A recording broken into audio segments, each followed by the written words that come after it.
Hey guys, welcome back to the channel. Today we are in a new car.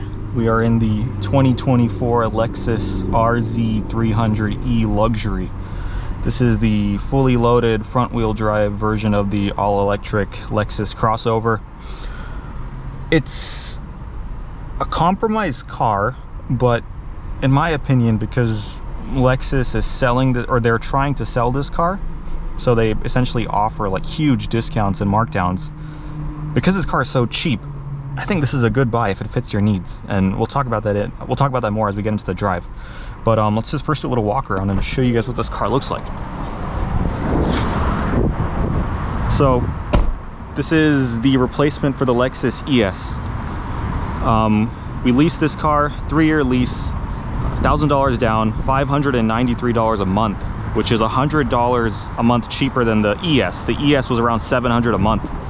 So this car is much cheaper than the ES, and it still retains the, the luxury features that you expect from a Lexus.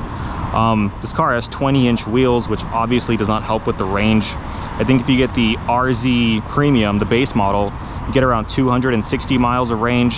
With the 20-inch wheels on the luxury, you get only 220. So just keep that in mind. This is an iridium, just like the ES. Iridium's a really good color. But the car looks pretty good. The front I don't really like, but I like the side profile with the floating roof design. It looks really nice. I'll show you guys the back seat really quick.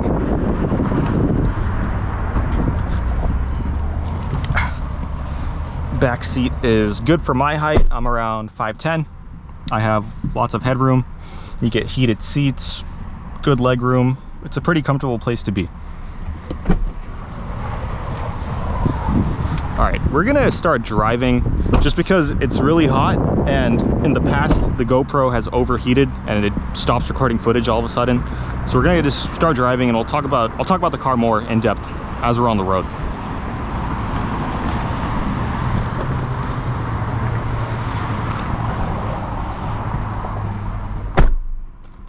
One thing that I do not like, I'll just bring up, these electronic door handles. They're terrible. Like sometimes when you close the door, you think it's closed, but it's not actually closed because you really need to push on the door hard. So I do not like that at all. Let's just get into my seat settings. And just a little thing I want to share. So right now we have 85 miles of range with the AC off. When I turn the AC on, we are now at 78. So it decreased by about 6-7 miles. The windows up. It is very hot today. And another complaint, I'll just bring up the complaints. These are like microfiber Alcantara suede seats. In the heat, they are not good. You have ventilated seats in this car, which does help, but this car gets hot if you leave it out in the sun and you come in. So we have a sunshade and we tinted the windows, but even then, that's, I guess, my first complaint with these seats. The second complaint is that there is no thigh extension on this seat. So the ES had a thigh extension, which essentially, I don't know if you can see my hand, but the seat would come out a bit so you have support on your legs. This car doesn't have it. I kind of expected it for a car that is, the luxury trim, the fully loaded car. A fully loaded Lexus, in my opinion, should have a thigh extender, but this doesn't for whatever reason. And then the other thing, these seats are pretty firm. It's not as plush as the ES. And again, the ES had semi-aniline leather, so I guess real leather. This, I mean, it's a comfortable seat, not gonna lie, it's just a bit firm for my liking. So another thing I'll bring up. But let's get started on this drive. We'll hit the highway and then we'll hit a little back road. Again, this car is not a sports car or sporty car, so I'm not gonna do a drive just completely on a back road. We'll take it on the highway, see how quiet it is, things of that nature. So let's get started.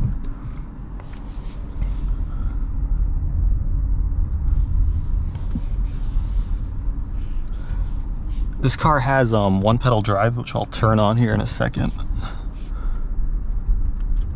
So you essentially turn on the one pedal drive by hitting the left paddle a bunch of times. So you can see the down arrow on my gauge cluster. That means one pedal drive or regen is engaged. One pedal drive will essentially bring the car down to around 10 to 15 miles an hour, so it won't come to a complete stop. But it's really nice in traffic. And I'll just preface this by saying this is the first electric car that I've ever driven. And I think I'm understanding the appeal of why people like electric cars. super quiet. In a luxury car, I think it's perfect. Stop and go traffic, city driving, the one pedal drive, it's so smooth. Like, yes, it takes some time to get used to, but once you get used to, I guess, you know, when to let go of the accelerator or the gas pedal, is really nice. I don't know, like, I don't know if I'm gonna become like an electric car guy, but it's really nice for a luxury car or even just like a normal commuter. For an enthusiast car, like, I wouldn't want an EV. I need the sound, like the visceral experience of an engine, but this car is great. All right, we'll take this entrance ramp. No adaptive dampers, we're in eco mode. This car has 200 horsepower front wheel drive. Foot to the floor. It's not exciting, but it gets the job done. You have the, I guess, the EV sensation where the torque is instant and you're pushed back in your seat. So you still get that feeling, but it gets up to speed pretty quick. At least for what you'd expect out of a non-performance EV. That's what I'll say. Now, in terms of the ride quality, these 20-inch wheels obviously don't help the ride quality. On rougher pavement, you'll feel the imperfections a lot more. I don't really understand why Lexus would put 20-inch wheels on a car that already has terrible range. I would just keep the 18-inch wheels so you get the max 266, but they didn't do it for whatever reason. So maybe you can downgrade the rims or the wheels if you actually purchase a RZ luxury. This is a lease, so we wouldn't do that, but I guess that's just another complaint. It's like, well, odd wheel choice sizes. But the car is pretty quiet, I will say. The glass roof does not help, but for a luxury car, it's quiet. It's quieter than, you know, a Corolla, quieter than my RC, I'd say, as well. So it's a nice place to be. I mean, we've taken this car on sort of like a long trip to Sacramento, which is about 100 miles from my house, and it's very luxurious. Here's some passing power for you guys.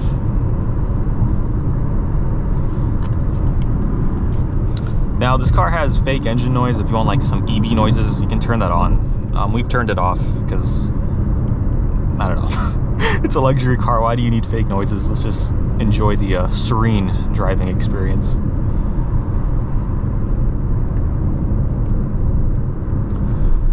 But in terms of if this car is a good purchase, in my opinion, because this car is so heavily marked down and discounted, if this car fits your needs in the sense that your commute isn't that far, maybe you have like a 10-15 mile commute, and you have a second car, which is a gas car, as a backup for longer trips, I think this car is perfect.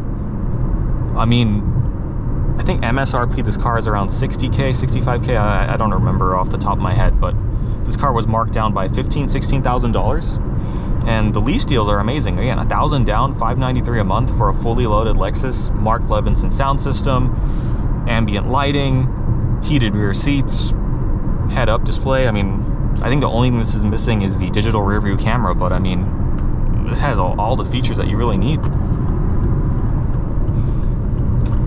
The other thing that I will say is the safety suite in this car is a bit intrusive. So I think this is like Lexus Safety System 3.0. It's a bit intrusive.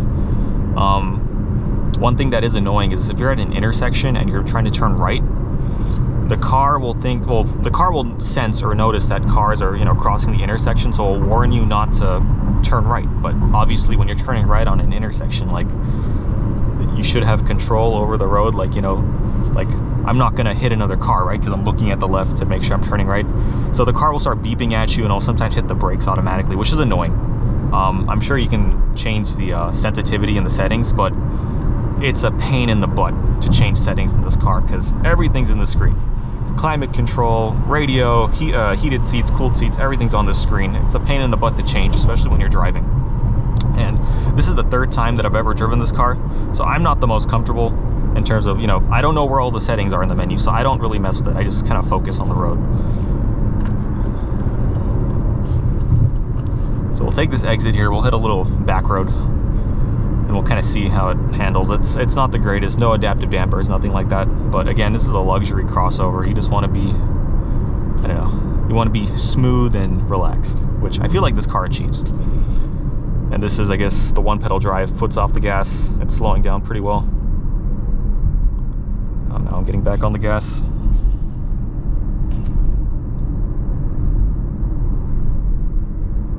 Here we go, my foot's off the pedal, and it will not come to a complete stop, but it slows down pretty well.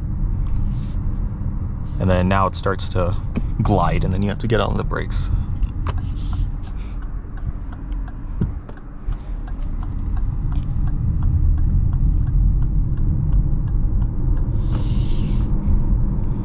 I will say there are no creaks, no rattles in this car. Everything feels really high quality.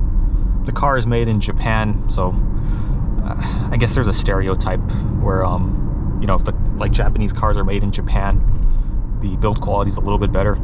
I don't know if that's true or not. That's what I've heard. But yeah, I mean, this car only has 1,700 miles, and it's about a month or 2 months old now, so it's to be expected, really. That's the new GX. I love the look of the new GX.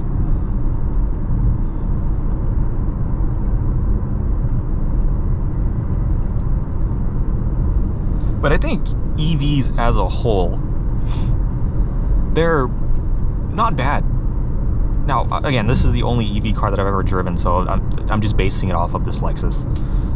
But before I had driven this car, I was kind of apprehensive of EVs. I'm like, oh, they're boring to drive.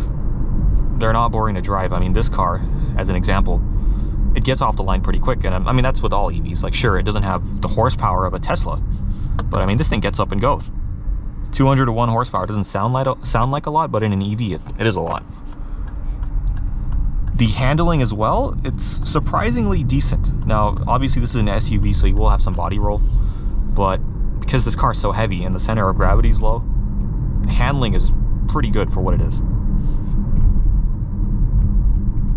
Let me see if I can go into sport mode, if I can figure it out. Drive mode. Oh, here you go, sport mode. Full throttle. It's pretty quick. You get that feeling of you're getting pushed back into the seat, which I like. Obviously there's no engine noise, so that's a bit depressing, but that's great.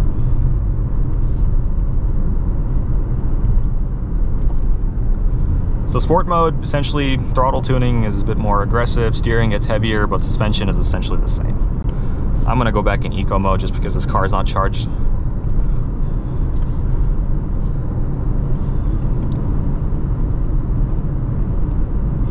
But yeah, in terms of like road noise, or not even just noise in general, the only noise that comes in the cabin is just wind noise because the glass roof does not help. But in terms of like luxury features, Mark Levinson audio is amazing, as it always is in every Lexus. Ambient lighting is decent. You can change the colors. We have it set to red. You can't really see it, but there's a projector light that shoots like sparkles and stuff right here on this microfiber suede portion, so it's really cool.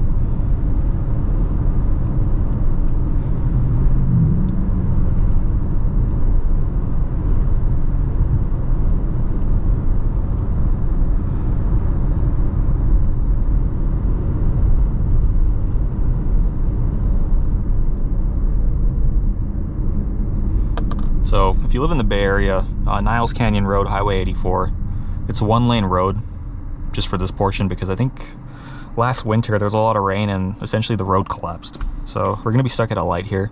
I'm gonna cut this portion of the video because it sometimes takes like five minutes. So depending on how long this takes, you will see me in a couple of minutes once we start moving.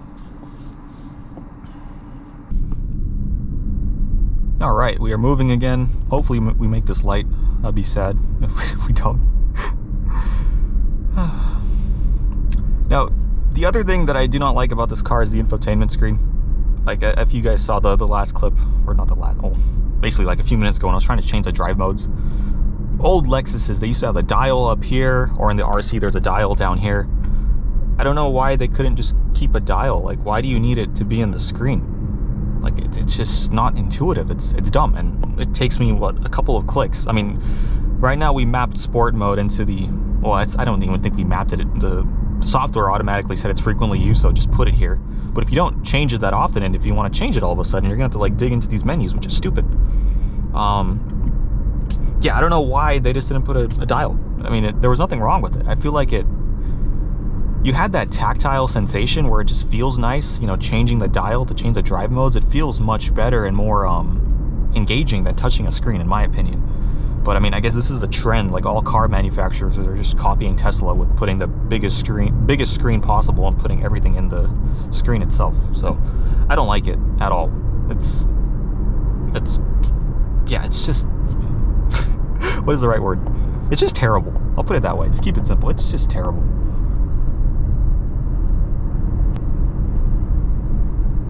Now, in terms of charging, we had I think it's the level 2 NACS. I'm not too familiar with the terms, but we had the level 2 charger installed at our house. When you get this car, lease it, buy it, whatever, you get the little level 2 charging kit. I think it was around $400 or $500. We hired an electrician to get it installed into our house, and essentially we can plug this in at night. So if we plug it in around like 9 p.m. and by the time we wake up at like 7 or 8, the car is essentially fully charged, or it's at 80%. That's perfect, really. I mean, when you're sleeping, just plug the car in and you're charged. Now, EV manufacturers in general don't recommend charging a car or an EV car to 100%. They recommend charging to 80% because it degrades the battery faster. This is a lease. We don't care. I mean, we're going to get rid of the car in 3 years, so... I mean, this is kind of messed up to say, but it's the next owner's problem, really. So we charge it up to 100% since we're going to get rid of it. And I guess that's my next point. If you're getting an EV, I think you should lease it. I don't know if you've like seen the new developments in terms of like EV batteries, but I think solid state batteries are the next greatest and latest things where you get like 500-600 miles of range. I feel like this current generation of EVs, they're going to be obsolete within the next 2-3 years. Because I think all manufacturers, once the solid state batteries are ready, they're just going to switch to that because consumers want more range. So I think buying like an RZ or that Mustang Mach-E or even a base model Tesla with like what 270, 280 miles of range, the value is going to tank once those solid state batteries are ready. So I don't think it's worth buying. And I don't know if you guys noticed, that's just me using one pedal drive. I did not touch the brake. So, I mean, so this is what I'm talking about in terms of like the refinement and like comfort aspect. It's just so chill. I mean, I don't know how else to describe it. I don't even have to touch the brake unless I'm in an emergency situation.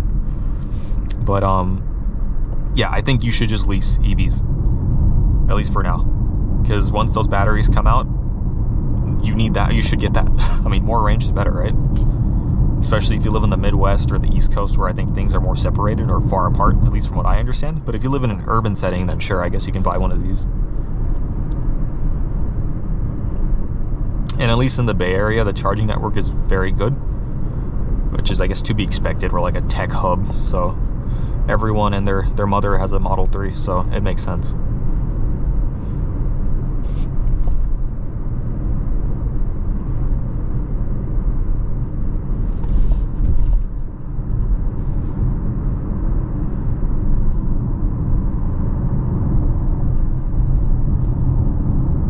Lots of body roll, but again, to be expected. It's a crossover.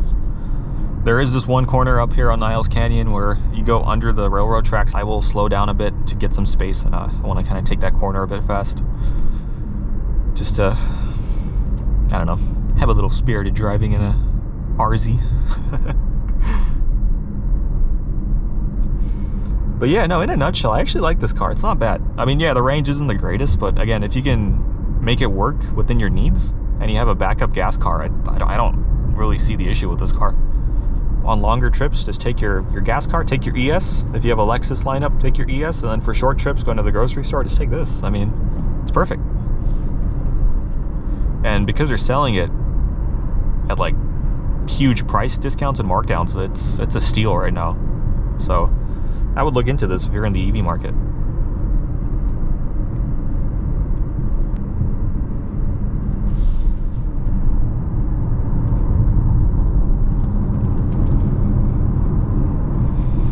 It's not bad. A lot of body roll, and this is front wheel drive, so you do get torque steer, especially off the line. If you gun it, you will spin the tires a bit. Also, another random thing to note, I didn't even know this, my dad told me about it. So this car has a staggered wheel setup for whatever reason. I don't know why. It's a front wheel drive car. Like, why would you need a staggered setup? It's weird, but with the staggered setup, you can't rotate the tires, so you're gonna have to change the tires at least every year or every 2 years. So, sort of what I have to deal with the RC. But I don't drive that car much, so I don't really have to change the tires like every year. This car, at least I assume it's gonna be driven 12,000 miles a year. At least that's what the lease is for. So yeah, we'll see how tire degradation, or you know, the longevity of the tires are. But it's a weird design in my opinion.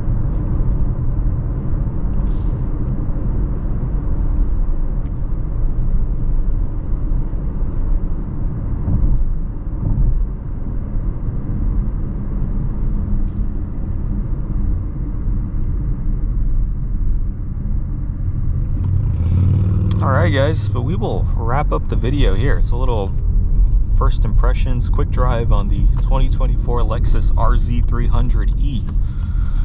This is the luxury, fully loaded. What are my, I guess, summation thoughts? What is my summary on this car? It's a very nice car if it will fit your needs. And I don't know, I guess I've turned into the type of person who's like, it's all about your needs and what do you need out of a car. I brought that up in my RC video where I did my 2-year ownership review, and I'm like, yeah, based on my needs, I don't need the RC. I could have got a Miata and been happy, but I have the RC. But anyways, if your commute is not that far, this car is perfect. 220 miles of range. If you get the luxury, it's not that bad. And again, if you have a second car, which is a gas car for road trips, you're covered. Just take that car. I mean, I don't understand why people are apprehensive of range. I think if you live in an area where there's a lot of charging networks, California, for example, there's a huge push for EVs. So I think if you're in California, a low range EV can work. But again, depends on your commute and if you have a secondary car that is a gas car. But I think this car is pretty good for what it is, and because it's so cheap and dealers are trying to get rid of it, you can get steals on this. I mean, again, I've said this like twice, but I'll say it one more time. 3-year lease, 12,000 miles, $1,000 down, $593 a month. That's amazing for a Lexus, a fully loaded Lexus. Compared to the ES, which was almost $700 a month, this is $100 cheaper, and the quality, the fit and finish of what you expect out of a Lexus is here. So I think this is a really good car. But that is essentially my conclusion, so I'll wrap up the video here, guys. So thank you guys so much for watching, and I hope to see you all in the next one.